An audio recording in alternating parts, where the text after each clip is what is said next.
สบายดีมื้อนี้จะมานำเสนอเกี่ยวกับแอปที่จัดการพื้นที่เนาะเพราะว่าโทรศัพท์ส่วนหลายนี่เฮาใช้ระบบ Android นี่ส่วนหลายมันเฮาลิ้นแล้วมันเต็มแล้วเฮ็ดจังได๋ก็บ่ได้อย่างเช่นเบิ่งรูปก็ยังบ่ได้มันเต็มหันน่ะเฮาเข้าไปเบิ่งรายละเอียดเนาะเพราะว่านี่เฮาไปที่ตั้งค่าก่อนเฮาไปเบิ่งที่ตั้งค่าเนาะนี่มันซ่าโลดโทรศัพท์ข้อยตอนนี้มันซ่าโลดเพราะว่ามันเต็มแล้วเด้นะเฮาจะเบิ่งนี่มันยังเหลือธรรมดานี่อ่ามัน8กิกเนาะแต่ว่าตัวที่ยังเหลือตัวนี้มัน592เมกะไบต์เนาะซึ่งว่ามันซ่าให้โทรศัพท์ซ่าเฮ็ดจังได๋ก็บ่ได้คือส่วนหลายนี่เฮามักไปล้างอยู่อันจัดการไฟเนาะล้างจัดการไฟเฮาจะไปล้างอยู่ที่จัดการไฟแต่ว่าจัดการไฟนี่เฮาไปล้างจังใดก็บ่ได้มันก็ได้น้อยหั่นน่ะคืออย่างเช่นค่อยสิล้างตัวนี้ก่อนซะล้างตัวนี้เข้าไปแล้วก็สิลบออกนะนี่มันก็ยังซ่าอยู่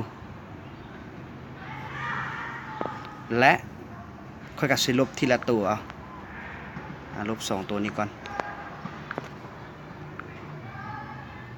ลบไปอันใดก็ลบไปอันใดลบไปให้ไฟล์เฮาหมดเนาะให้ไฟล์หมดละลาแต่ว่า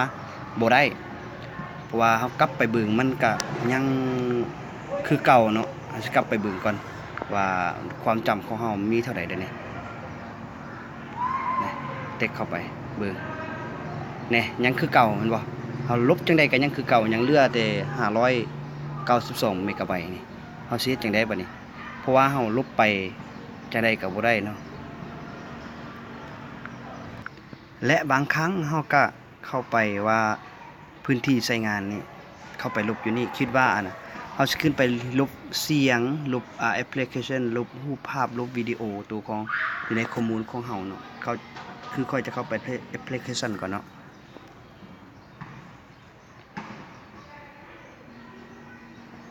คือแอปพลิเคชันนี้มันจะสู่แต่ละตัวทั้งหมดเลยเนี่ยมันจะสู่ว่าตัวใดกินหลายกินน้อยเนาะ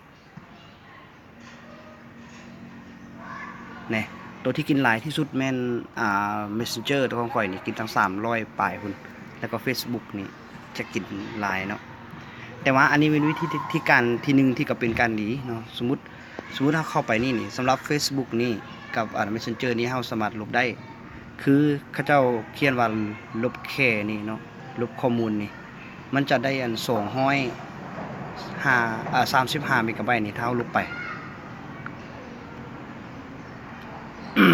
เท่าลบไปเรียบร้อยที่ว่ามันจะกลับได้เนื้อที่เนาะแต่ว่าเฟซของเฮาจะเสียคือเฟซของเฮาเสียแล้วก็ตอนนี้ค่อยๆสรุปMessenger ของค่อยเนาะคือ157เมกะไบต์นี่ค่อยสรุปไปนะ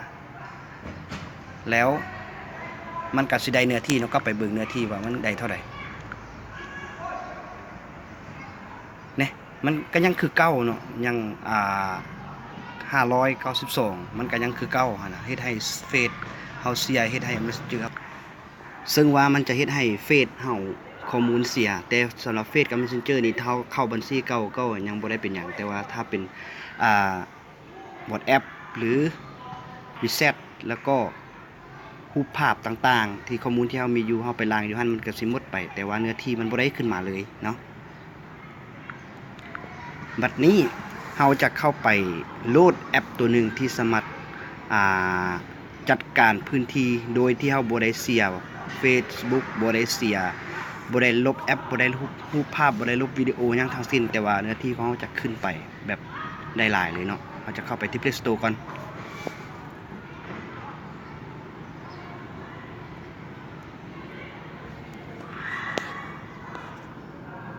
ขึ้นไปที่ Play Store แล้วเฮาก็สิพิมพ์เนาะอันนี้เป็นภาษาลาวเฮาก็พิมพ์ว่า Mac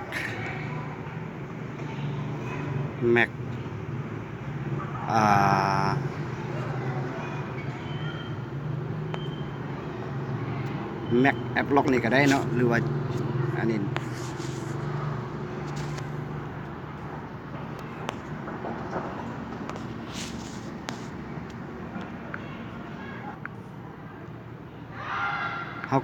เอา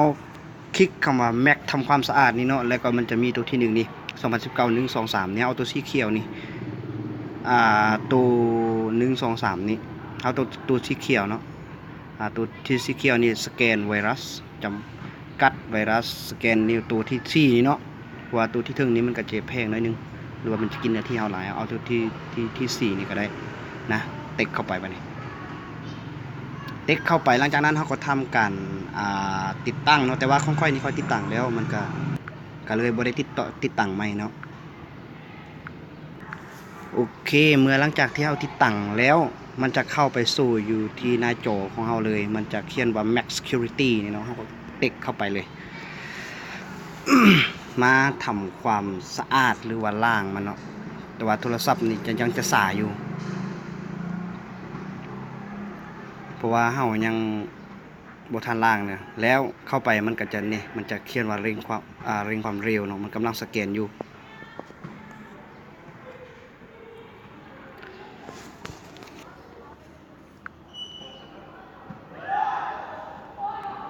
แล้ววันนี้มันก็สิสแกนตัวที่มันกินหลายเนาะแอปตัวนี้บ่ได้เฮ็ดให้ข้อมูลเฮาเสียเนาะแล้วมันก็สิเพิ่มขึ้นนะนี่ปรับแล้วเฮาเต็กเข้าไปเขาจะเขียนว่าซ่อนการแจ้งเตือนเนาะ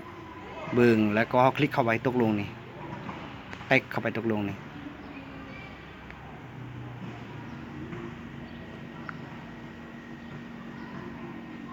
นี่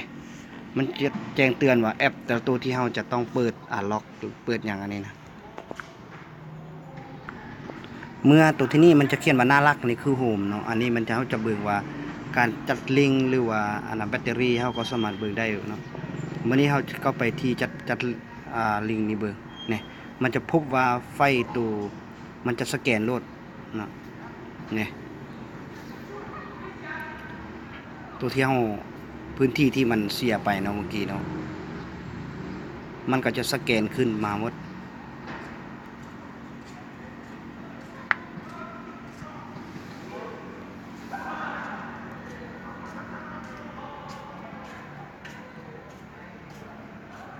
ถ่ายจักหน่อยเนาะมันกำลังสแกนขึ้นไปเดี๋ยวก็สิได้ละ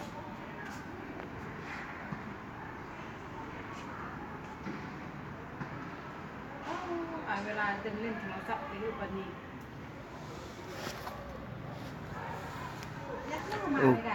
โอเคเรียบร้อยแล้วห้องสิเบิงอยู่ในนี่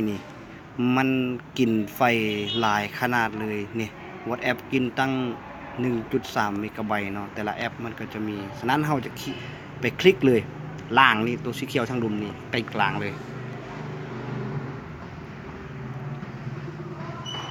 นี่มันก็สิล่างแล้ว0 เมกะไบต์เลยบ่มีตัวใส่แล้วบัดนี้นี่มันจะเขียนว่าปรับแต่งแล้ว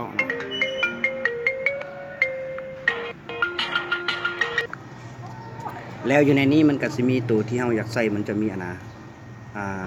เอกสารเฮาบ่หรือต่างๆนะแต่ว่าถ้าอันนี้จะเป็นสแกนค่อยจะเป็นสแกนสแกนไฟล์นี่ก่อนคือตัวสีเหลืองนี่เนาะเด็กเข้าไปเบิ่งมันก็จะสแกนไฟล์เฮาแต่ละอันเนาะเพื่อให้เนื้อที่ของเฮามันได้เนื้อที่ขึ้นซะ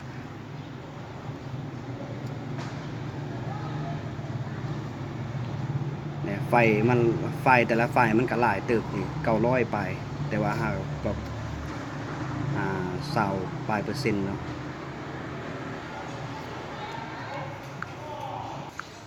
โอเคเรียบร้อยแล้วบัดนี้เบิ่ง 4,000 ปลายไฟล์เนาะเนี่ยมันก็เขียนว่าปลอดภัยแล้ว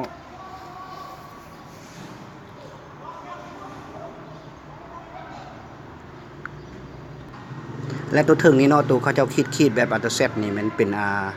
ตัวที่เราอยากล็อกแอปเฮาเนาะคือว่าเฮาเข้าไปตัวนี้เฮาก็สามารถล็อกแอปเฮาได้คือนี่เฮาติ๊กเข้าไปรวดเปิดใช้งานอนุญาตเปิดรวด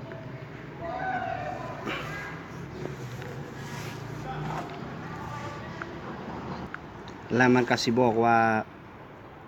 ให้เฮาล็อกตัวใดถ้าเอาตัวล็อกสิล็อกตัวใดเฮาก็เปิดถ้าบ่ล็อกก็บ่เปิดเนาะ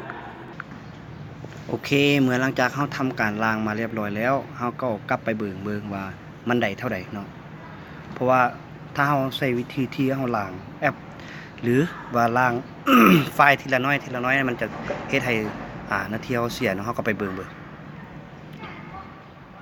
นั่นเห็นบ่นี่ยังวางตั้ง1 กิก1 กิกปลายเนาะ 1.7 GB เนาะคือเมื่อกี้มันได้แต่500ยังแต่500เนาะแล้วเราจะเข้าไปเบิ่งอยู่แค่นี่แค่มันจะขึ้นไปนะ900ปลายเนาะ900ปลายเขาก็ทำการลบออกเลย